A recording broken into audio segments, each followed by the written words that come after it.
Afwan, anak izin bertanya, apakah ada amalan-amalan yang utama atau khusus agar kita wafat dalam keadaan bertauhid atau kalimat akhir sebelum wafat la ilaha illallah? Nah, adalah istiqamah. Yang pertama adalah berdoa kepada Allah Jalla wa'ala.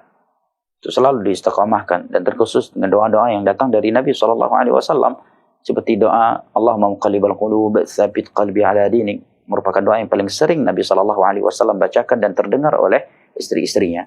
Dan juga seperti yang Allah sebutkan di dalam awal-awal surat Ali Imran, bahwa ar-rasikhuna fil ilm, mereka yang Allah kokohkan ilmunya adalah mereka yang selalu berdoa, Rabbana la tuzigh qulubana ba'da idh hadaitana wa hab lana min ladunka rahmah innaka antal wahhab.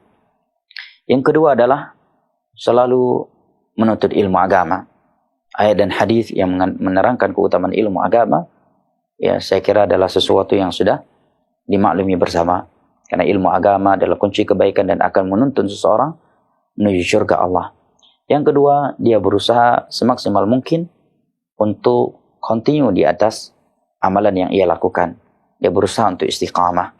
Karena orang yang istiqamah itu akan dijamin oleh Allah Jalla wa'ala untuk tidak sedih dan tidak takut. Allah Jalla wa'ala berfirman, innal ladzina qalu rabbuna Allah tsumma istaqamu tatanazzalu 'alaihimul malaikatu alla takhafu wa la tahzanu wa abshiru bil jannati allati kuntum tu'adun nahnu awliya'ukum fil hayati dunya wa fil akhirah.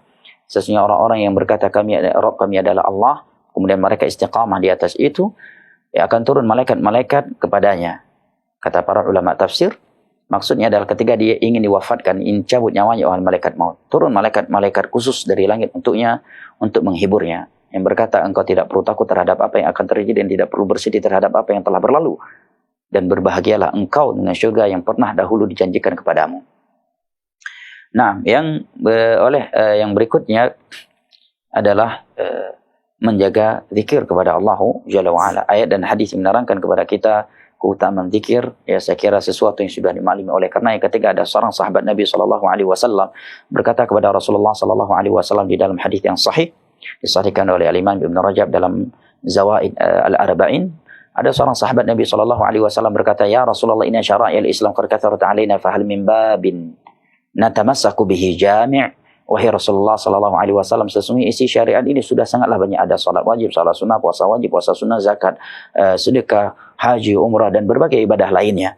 Apakah ada suatu amalan yang apabila kami berpegang teguh dengannya, maka kami akan mudah menjalankan isi syariat ini? Maka Nabi SAW bersabda, la yazalu lisanuka rutban min dzikrillah. Hendaknya lisanmu itu selalu basah dengan zikir kepada Allah Jalla wa'ala. Karena syaitan hanya mampu mengganggu seorang hamba tatkala dia sedang kosong, sedang lalai dari berzikir kepada Allah Jalla wa'ala. Allah Jalla wa'ala berfirman, wa may yadhir an dzikri rahmani nuqayyid lahu syaitanan fahuwa lahu qarin. Barang siapa yang berpaling dari berzikir kepada Allah Jalla wa'ala Ar-Rahman, maka kami akan jadikan syaitan yang selalu menyertainya. Naam, wallahu ta'ala a'lam bissawab.